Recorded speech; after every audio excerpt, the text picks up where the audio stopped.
আসসালামু আলাইকুম সবাইকে। সবাই কেমন আছেন? আশা করি সবাই ভালো আছেন, আমরাও ভালো আছি। চলে আসলাম নতুন একটি ব্লগ নিয়ে। এই কয়দিন ব্লগ বানাইতে পারি নাই, একটু ব্যস্ততার মধ্যে ছিলাম, এই জন্য। এই তো আমরা একটু বাইরে বেরোইছি। বাবু সাথে আম্মু আছে। আমার বোন ঝিনাইদহ থেকে কিছু পার্সেল পাঠাইছে, মানে তার কাছে লেচু গ্রাম থেকে আর কি যা যা পাঠায় ওগুলাই পাঠাইছে, তো ওইগুলাই আমরা নিতে যেতেছি। ওকে, ভিডিওটি দেখতে থাকুন। ভালো লাগলে অবশ্যই সবাই লাইক কমেন্ট অ্যান্ড শেয়ার করে দেবেন। এই যে রিক্সায় উঠে পড়ছি, রিক্সায় করে যাইতেছি। আজকে বাহিরে অনেক রোদ ছিল, আমার মেয়ে তো পুরো লাল হয়ে গেছে আর কি এই রোদে। আর রাস্তায় প্রচুর জ্যাম, মানে শুধু রিক্সা আর রিক্সা রিক্সা রিক্সার জন্য ঠিকমতো রাস্তা বের হওয়া যায় না, এরকম অবস্থা।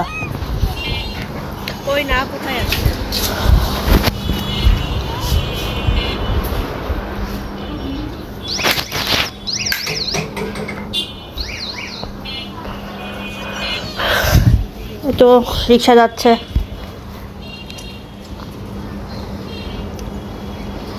ঝিনাইদহ থেকে কেউ আসে নাই, মানে বাসে করে আর কি পার্সেল পাঠায় দেয়।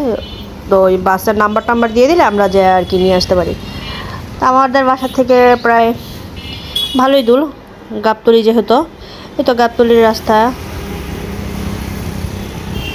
এখন গাবতলীর উদ্দেশ্যে যাইতেছি। এটা 1 নম্বরের দিকে।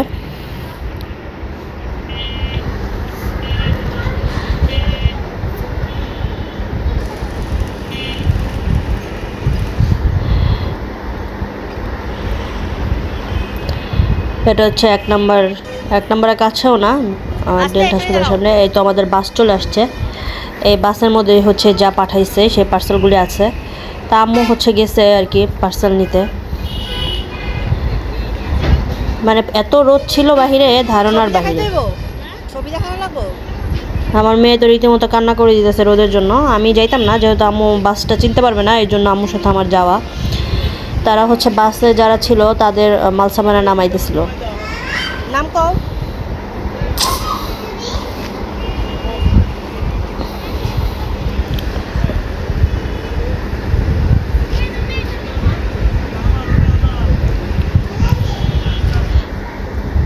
এই তো আমরা আমাদের পার্সেলটা এখন হাতে পাবো। সে কাজ শেষ করে, সে আমাদেরকে চিনে, কিন্তু আমরা তাকে চিনতে পারি নাই। আম্মুর সাথে কথা বলতেছিল। আমাদের পার্সেল নিয়ে আমরা রিক্সা উঠে পড়বো। আজকালকে পা রিক্সা এখন কেউ উঠতে চায় না, কিন্তু পা রিক্সায় উঠলেও আসলেই কষ্ট, অনেক দেরিও হয়। কিছু করার নাই, তারপরে পা রিক্সায় উঠতে হয়েছে আমাদের।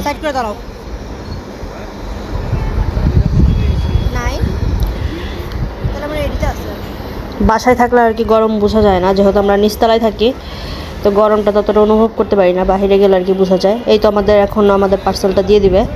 সে বলতেছিল যে আমি তো আপনাদেরকে চিনি, আপনারা তো আমাদেরকে চিনেন না। আমার আরেকটা খালা আছে, তো এই খালাকে খুব ভালো করে চিনে, আমার বড় খালা। এই তো আমরা এখন রিক্সা উঠে পড়বো। দেখাবো আপনাদেরকে আমরা কি আর কি পাঠাইছে, বিশেষ করে লিচু পাঠাইছে আর কি।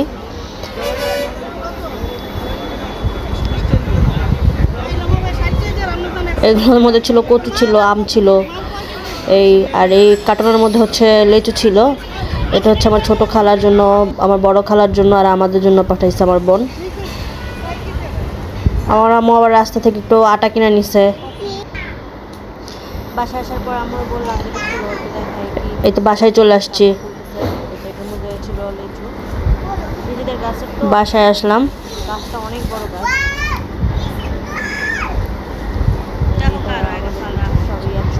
আম্মুর সাথে আর কি একটু সহযোগিতা করতেছে, এগুলো যেহেতু এখানে আছে তাই নিয়ে যেতেছে আমি ওর সাথে করে।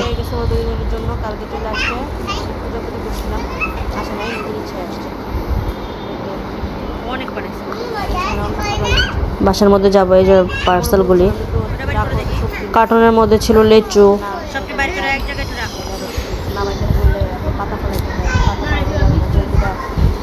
কুমিল্লার নারায়ণগঞ্জ যাবে, এখান থেকে নাম্বারটা নেবে।